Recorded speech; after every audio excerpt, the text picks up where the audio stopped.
4 minutes and 20 seconds. That's how long it took for Iran's newest hypersonic missile to travel from a launch site outside Thrawn to a military target in central Israel.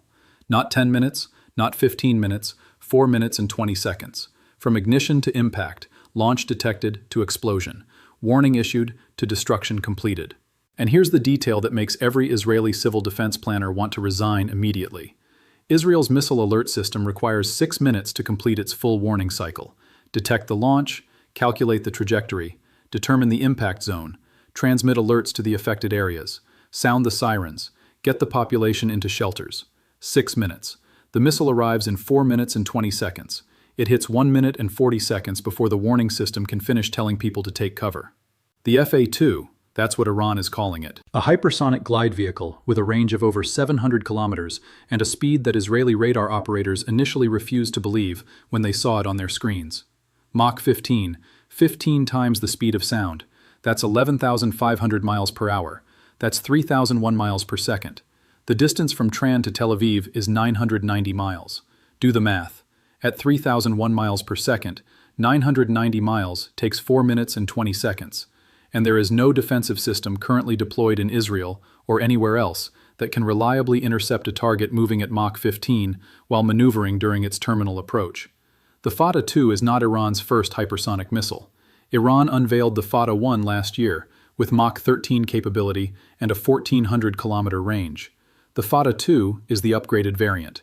Same range, higher speed, better maneuverability, and most critically, a maneuverable re-entry vehicle that changes its flight path multiple times during descent. That last feature is what makes interception mathematically impossible with current technology.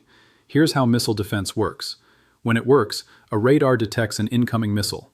The system calculates where that missile will be in 30 seconds based on its current trajectory and speed. An interceptor launches toward the predicted intercept point. The interceptor arrives at that point at the exact moment the incoming missile is supposed to be there. They collide. The threat is neutralized. This works when the incoming missile follows a predictable ballistic arc. It does not work when the incoming missile changes direction mid-flight. The F-8-2 doesn't fly a ballistic arc. It glides. After the initial boost phase, the missile separates from its rocket booster and enters a glide phase, where small control surfaces adjust its trajectory continuously. Not huge course corrections, small adjustments, 5 degrees left, 3 degrees right, 2 degrees down. Each adjustment is tiny, but each adjustment means the missile is no longer where the defensive system predicted it would be. And when you're trying to hit a target moving at Mach 15, being wrong by 3 degrees means missing by miles. Israel's A-3 interceptor system is designed to engage ballistic missiles at altitudes above 100 kilometers during the mid-course phase of flight. The Fattah-2 glides at altitudes below 50 kilometers during most of its flight. A-3 can engage it effectively in that flight regime. David's Sling is designed for medium-range threats at lower altitudes, but David's Sling interceptors are optimized for targets moving at Mach 5 to Mach 8. The Fattah-2 is doing Mach 15. The closing speed is wrong. The intercept geometry doesn't work. Iron Dome is designed for short-range rockets and small drones. It's not even designed to attempt engagement against hypersonic missiles. The result is a missile that no deployed Israeli defensive system can reliably stop. Not because Israeli technology is bad, because the threat moves faster and maneuvers more aggressively than the systems were designed to defeat. Israel's Homrot Command operates one of the most sophisticated civilian alert systems in the world. The system is designed to detect incoming threats, calculate impact zones, and warn the affected population with enough time to reach shelter before impact. For rockets fired from Gaza, warning time is 15 to 90 seconds, depending on distance. For missiles fired from Lebanon, warning time is 1 to 5 minutes. For ballistic missiles fired from Iran using traditional trajectories, warning time was 10 to 15 minutes. The alert system was calibrated for those time frames. Sirens are positioned based on how far people can move in the available warning time. Shelter locations are designated based on distance from residential areas that can be covered in the warning window. Public messaging tells people they have time to reach shelter if they move immediately when the alert sounds. All of that assumes the warning arrives before the missile. The Fattah-2 inverts that assumption. The missile arrives before the warning completes. Not because the detection is slow. Israel's radar network detects the launch within seconds. Not because the calculation is slow. Computers calculate trajectories instantly. The delay is in the human systems that happen after detection. Alerts have to be transmitted to cellular networks. Sirens have to be activated. People have to hear the alert, process what it means, and start moving toward shelter. That process takes time, and the Fattah doesn't give you that time. By the time the siren sounds, the missile has already hit. The alert becomes notification of an attack that already happened, rather than warning of an attack that's coming. And notification after impact is useless. It doesn't save lives. It just tells survivors what killed the people who didn't survive. Let's walk through what actually happens during a Fattah launch, from the moment Iran decides to fire to the moment the warhead detonates in Israel. Because understanding the timeline makes clear why there is no defensive response that works. Minute 0. The missile launches from a mobile platform somewhere in central Iran. Iranian operators have programmed the target coordinates into the guidance system. The rocket motor ignites. The missile accelerates vertically. Israeli satellites detect the infrared signature of the rocket plume within 3 seconds. The detection data transmits to Israeli Air Defense Command. Radar systems in Israel and aboard U.S. Navy ships in the Mediterranean start tracking the missile. All of this happens in the first 10 seconds. Minute 1. The missile is now at 40 kilometers altitude and still accelerating.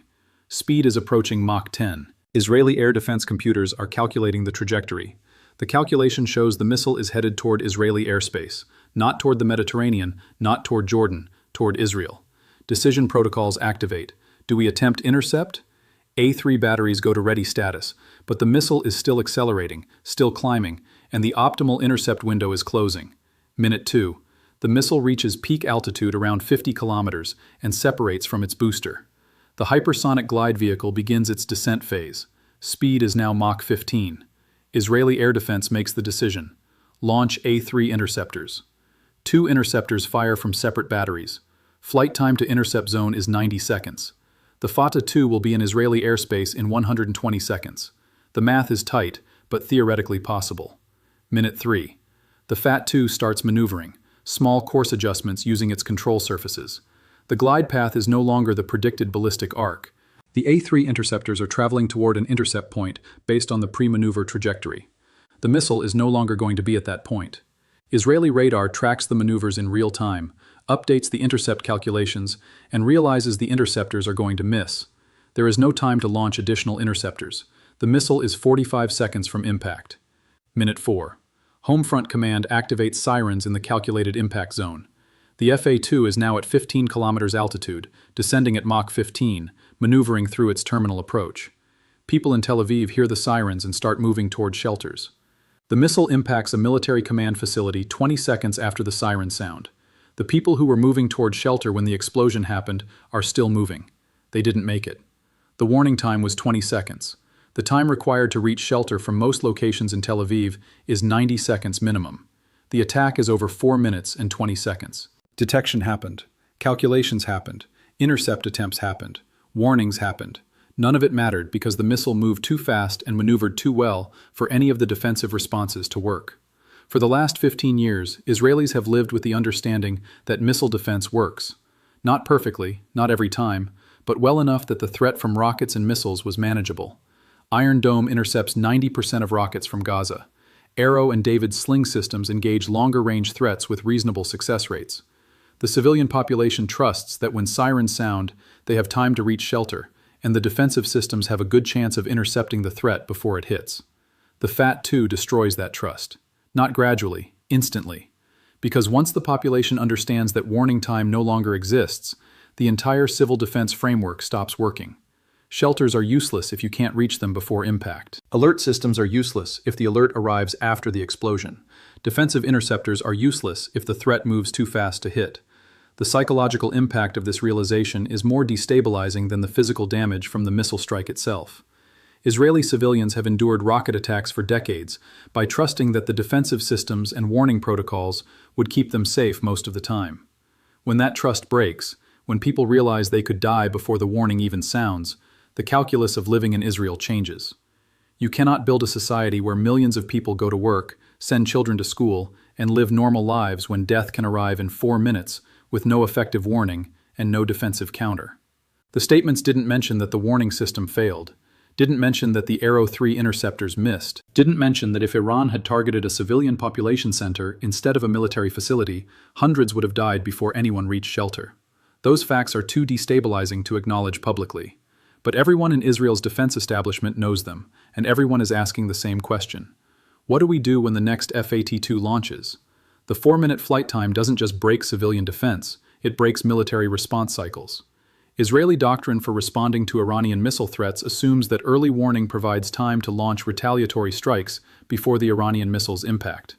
The idea is to punish Iran for attacking by ensuring that Israeli aircraft are already in the air heading toward Iranian targets before the Iranian missiles arrive.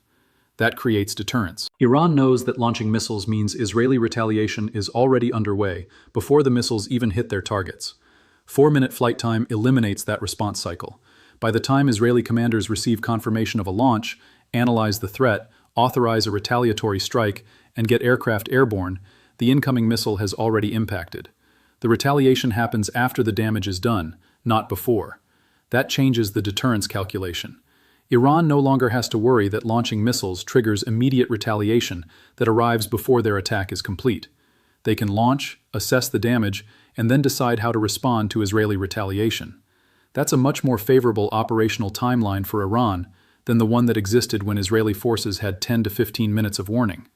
The 4-minute window also compresses decision-making in ways that increase the risk of catastrophic miscalculation. When Israeli radar detects a Mach 15 object launched from Iran and headed toward Israeli airspace, commanders have 4 minutes to decide if that object is a conventional warhead or a nuclear warhead.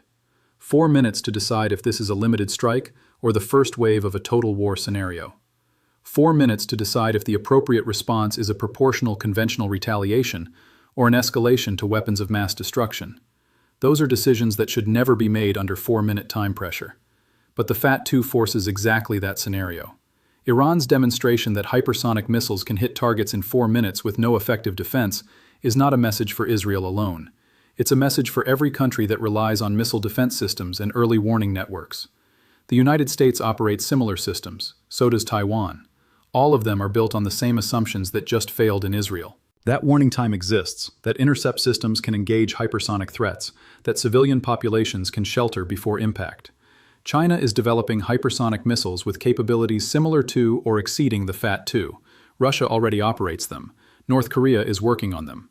The proliferation of hypersonic technology means that the 4-minute scenario Iran just demonstrated in the Middle East will soon be replicable in the Pacific, in Europe, and anywhere else that adversaries develop or purchase these weapons.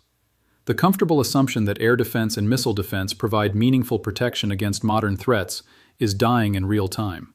And no one has a replacement system that works against Mach 15 maneuvering targets, 4 minutes and 20 seconds, faster than the alert system, faster than the intercept cycle, faster than the human decision loop. The Fattah doesn't just hit its target, it hits the entire framework of assumptions that made living under missile threats survivable. And there is no defensive counter, no technological fix, no operational adjustment that restores the warning time that no longer exists. The missile is in the air, the impact is coming, and the alert sounds after the explosion.